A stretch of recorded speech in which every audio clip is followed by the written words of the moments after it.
and the world. Compiled in the Newstalk Radio Newsroom and powered by DemeraraWaves.com.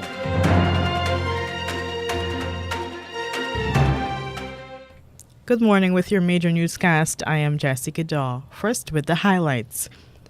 In the face of a call by the United States, the government has sought to assure Guyanese that it does not condone corruption. A New York-based Guyanese man has been charged with corporate fraud. A 19-year-old man has died from a stab wound allegedly inflicted by his stepfather when he intervened in a domestic dispute with his mother. In the region, Scotiabank in Trinidad and Tobago will be laying off more than 100 workers. And internationally, Russia has signaled that a number of United States proposals to ease the tension over Ukraine may hold prospects of finding a solution. The details of these stories and more in just a moment. Advertise with us on Newstalk Radio Guyana 103.1 FM for best coverage on programs on motivation, beauty and health, parenting and relationships, knowing your rights, and a variety of enlightening content, and get value for your money. Call our helpful staff today on 223-1056 or 223-1041 today. Now for the news in detail. Government has sought to assure Guyanese that it is doing everything to fight corruption. The Irfan Ali-led administration used the opportunity of the 2022 national budget to make its position known on this issue. The anti-corruption framework of Guyana is based on commitments to our treaty obligations made to the Inter-American Convention Against Corruption and the UN Convention Against Corruption. Our challenges are, of course, like many other small developing countries. They are related to factors of human, financial, and technical resources. For this reason, sir, capacity building will be prioritized to strengthen the implementation of our anti-corruption program and policies. Back in December, to mark International Anti-Corruption Day, the United States had called on the Guyana government to take a strong anti-corruption stance. The United States had hoped that this would have shown Guyanese and the rest of the world that the government is committed to transparent institutions that utilize the country's resources to the long-term benefit for all Guyanese. Guyana has recorded 14 new coronavirus cases within the past 24 hours. With this latest count, the number of active cases is now 11,991. Of the 173 persons who are hospitalized, 17 of them are in the intensive care unit. Those ordered to isolate themselves at home now total 11,818. The Ministry of Health also says that the death toll has increased to 1,156, with the passing of 2 more persons. They were both from Region 4, Demerara-Mahaica, and according to Ministry of Health, they were not vaccinated. Hundreds of teachers and thousands of students in primary and secondary schools are to get ICT gadgets to assist with the delivery of education.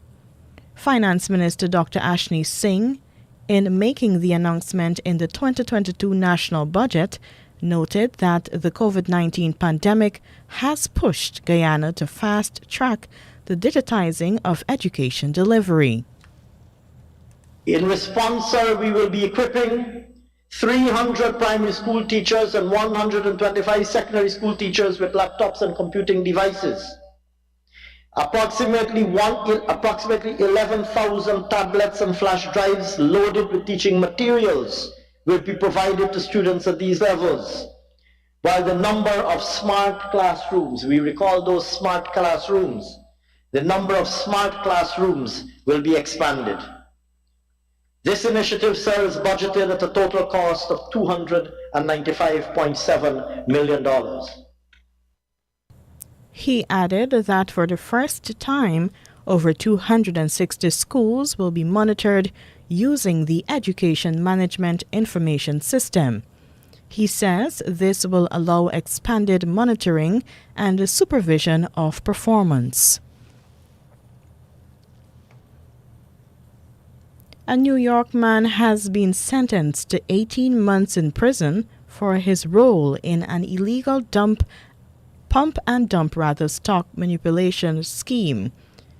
U.S. Attorney Charles J. Kovats made the announcement after senior U.S. District Judge David S. Doughty sentenced the defendant.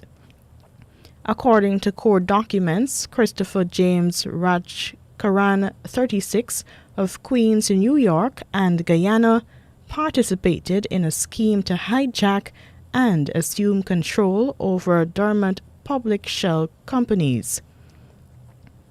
Rajkaran and his co-defendants used their control over the companies to fraudulently manipulate and pump up the price of the company's stock so that they could profit from the sale of stock at inflated prices to unwitting investors. According to court documents, Rajkaran and his co-defendants carried out the scheme by obtaining hundreds of thousands or even millions of shares of stock in dormant public shell companies. They then traded over the counter at low prices, often for less than a fraction of a penny per share. Rajkaran and his co-defendants then assumed control over the shell companies by creating and filing fake resignation letters and board resolutions. In these, they purportedly announced the resignation of the existing management team and the appointment of one or more conspirators as new officers and directors of the companies. Rajkaran and his co-defendants used their control over the hijacked shell companies to issue fraudulent press releases and filings designed to fraudulently pump up the price of the hijacked company's stock. Rajkaran and his co-defendants then dumped their stock by selling at the fraudulently inflated prices to reap the fraudulently obtained profits. On October 7, 2021, Rajkaran pleaded guilty to one count of conspiracy to commit security fraud. 2 other persons have already pleaded guilty. This case is the result of an investigation conducted by the U.S. Postal Inspection Service and the FBI.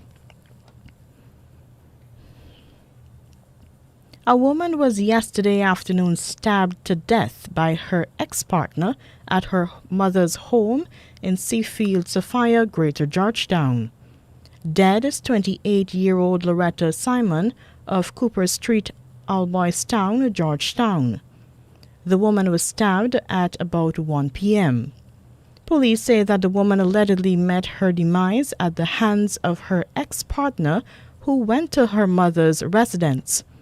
There, according to police, he demanded a reason from Cooper about why she no longer wanted to be with him.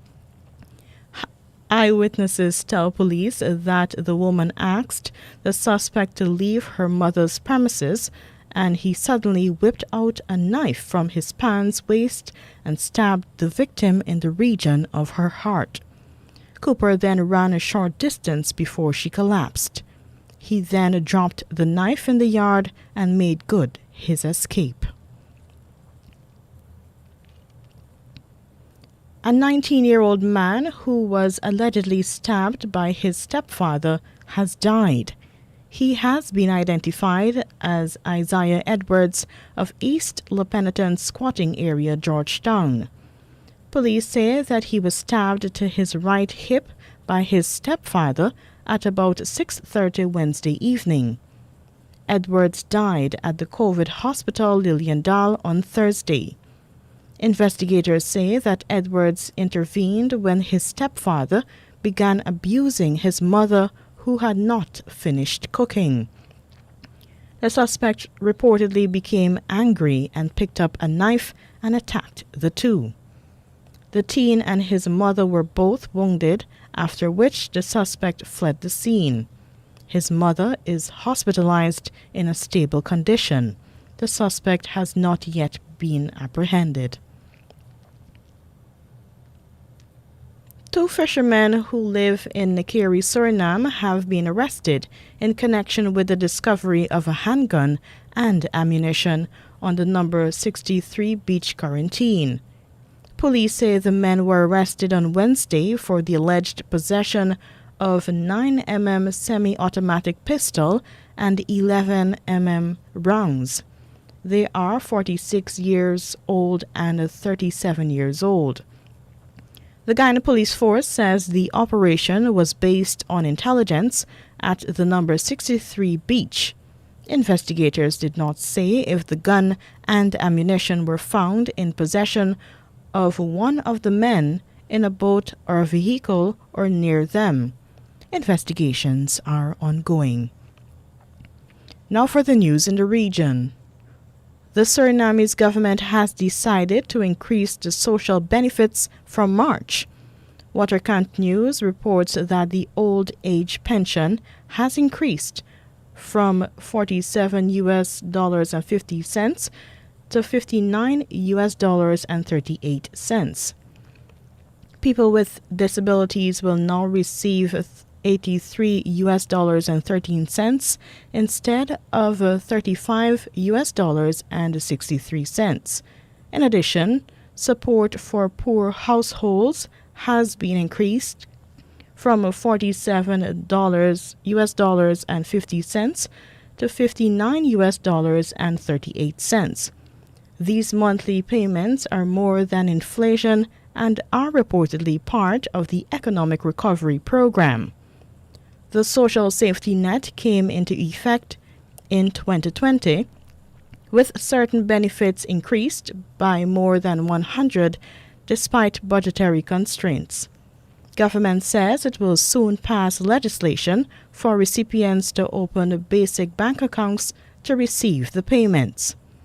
The Ministry of Social Affairs will provide information to inform the needy about the various facilities and how to register for the necessary support. Efforts will be made to raise awareness through various social media channels.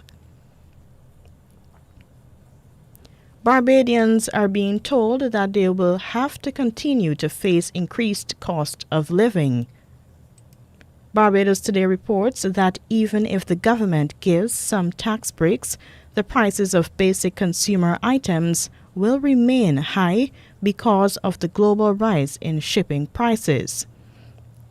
The governor of the Central Bank of Barbados, Cleviston Haynes, made this position known in his economic review for 2021.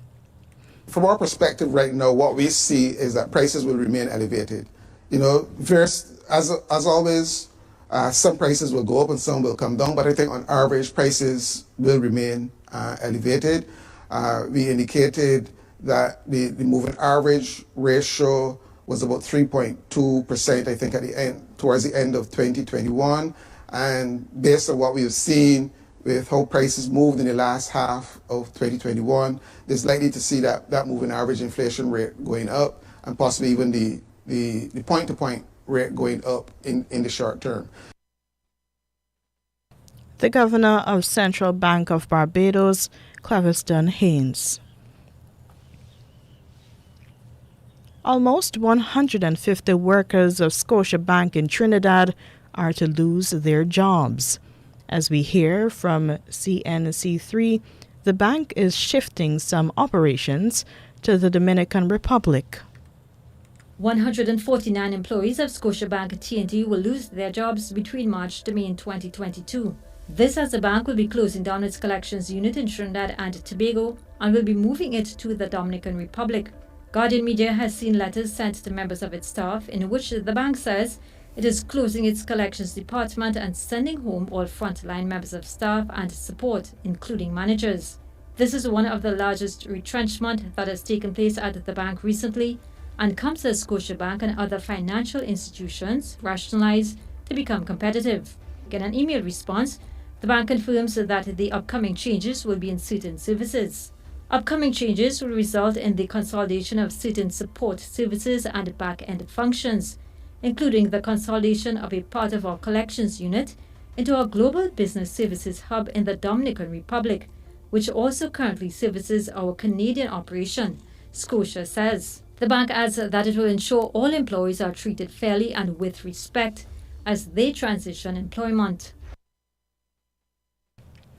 And Grenada's Integrity Commission says its investigation into the operations of the Carriacou and Petite Martinique Festivals Board, CPMFB, has not uncovered any corruption. The Commission's probe had been based on a complaint by social activist Valerie Thompson about the constitution of the festival's board, its operation, possible conflict of interest, and insider trading. According to the Integrity Commission, following the gathering and analysis of primary and secondary data, the Commission concluded that the issues raised by the complaint did not constitute corrupt practices as defined by Grenada's Prevention of Corruption Act. But the Commission took the opportunity to address the importance of operational transparency and issued several recommendations for the board's operational improvement. The Integrity Commission is recommending that the law be amended to incorporate the Petite Martinique Regatta as a national festival. Other recommendations include ensuring that persons in public life refrain from the appointment of close relatives to public bodies as far as possible or feasible, as well as apply conflict of interest management principles. These include meetings by persons who stand to benefit from decisions under consideration by the board.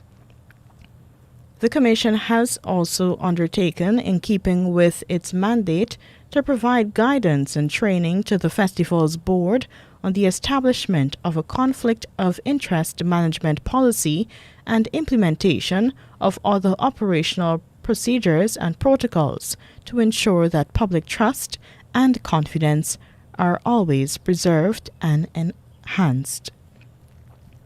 And lastly, in the region, in Antigua and Barbuda, the opposition United Progressive Party, UPP, is defending its decision to launch its election campaign. The launch has been held even though a date for the next general election has not been announced. From all indications, the Antigua and Barbuda Labour Party-led administration of Prime Minister Gaston Brown will call early general elections.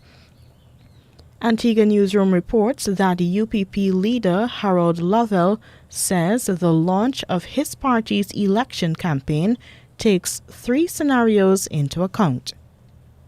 Our campaign has been designed in a very clear way, so that if the election is called in 21 days' time, we're nimble enough that we can be there in 21 days. If it's in 6 months, it means that we would have had enough time to do even more than we would have done in the 21 days. And of course, if it goes the distance, we are comfortable with that because it gives us more time to dig down, double down, and to meet the electorate. So any of the options that we are faced with, we're very comfortable to meet those options. Leader of Antigua and Barbuda's opposition United Progressive Party, Harold Lovell. Here now is your international news coming from the BBC. Maura Alderson with the BBC News. Russia's Foreign Minister Sergei Lavrov has appeared to strike a positive tone on US proposals to help resolve the crisis sparked by the deployment of Russian troops close to Ukraine.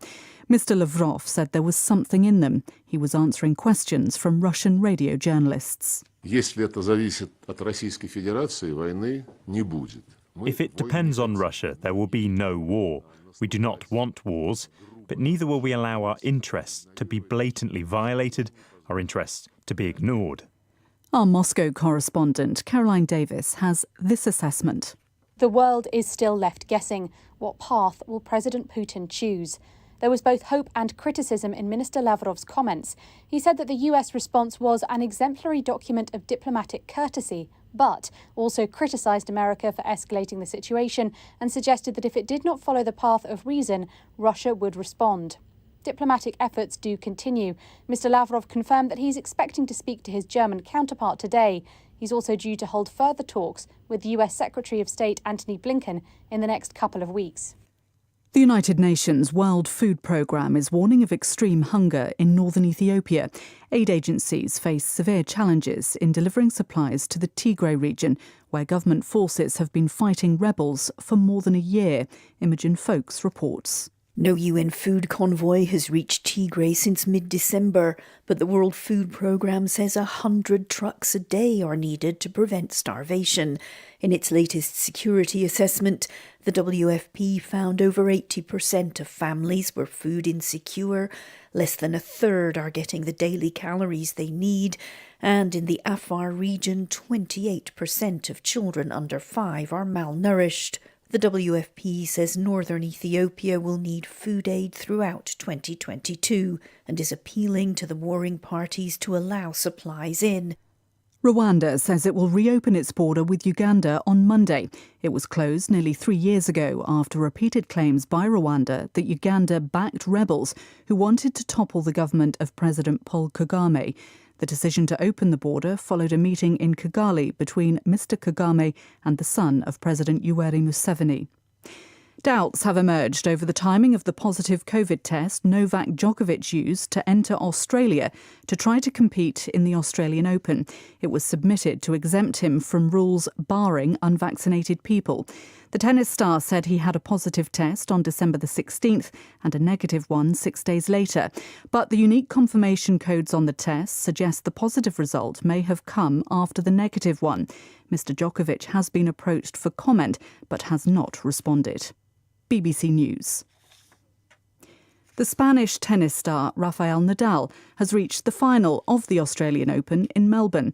He beat Matteo Berrettini in 4 sets. Our tennis correspondent Russell Fuller reports. Nadal is now 35, an age at which only Roger Federer and Serena Williams have been able to win Grand Slam titles in recent years. The foot injury could have ended his career, and the Spaniard was extremely emotional as he clinched victory over Berrettini under the closed roof of the Rod Laver Arena. Victory on Sunday would give him a 21st Grand Slam title, a record for a man, and break his tie with Roger Federer and Novak Djokovic. The French economy grew at its fastest rate for over half a century last year, rebounding from a huge slump in 2020 caused by COVID restrictions. The rate of growth averaged 7% in 2021, exceeding analysts' expectations. Spain also posted strong figures, but the German economy contracted by 0.7% last quarter and remains smaller than before the pandemic. Global supply chain problems affected its large manufacturing sector. A number of missiles have struck a compound at Baghdad airport in Iraq next to a US airbase. Local reports say a disused civilian aircraft was damaged in the attack. Iraqi media posted pictures of a launcher mounted on the back of a truck. Washington has blamed previous attacks on the base on Shia militant groups aligned with Iran. The Australian government says it will spend an extra $700 million protecting the Great Barrier Reef. The money will be used to target invasive species and prevent pollutants getting into the sea. The Australian Prime Minister Scott Morrison said the investment would also help to protect tens of thousands of tourism jobs dependent on the reef. The usually colourful reef has been bleached white in many places over recent years because of higher ocean temperatures. That's the latest world news from the BBC. And that was your international news. Here now is a recap of the highlights. In the face of a call by the United States, the government has sought to assure Guyanese that it does not condone corruption. A New York-based Guyanese man has been charged with corporate fraud. A 19-year-old man has died from a stab wound allegedly inflicted by his stepfather when he intervened in a domestic dispute with his mother. In the region, Scotiabank in Trinidad and Tobago will be laying off more than 100 workers.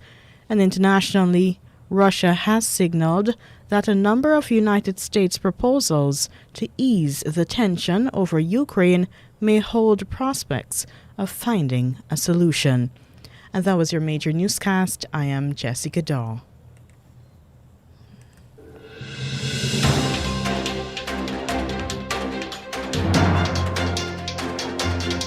This has been the news, compiled in the News Talk Radio newsroom. For ongoing updates, visit demerarawaves.com, and you can check facebook.com/demwaves and twitter.com/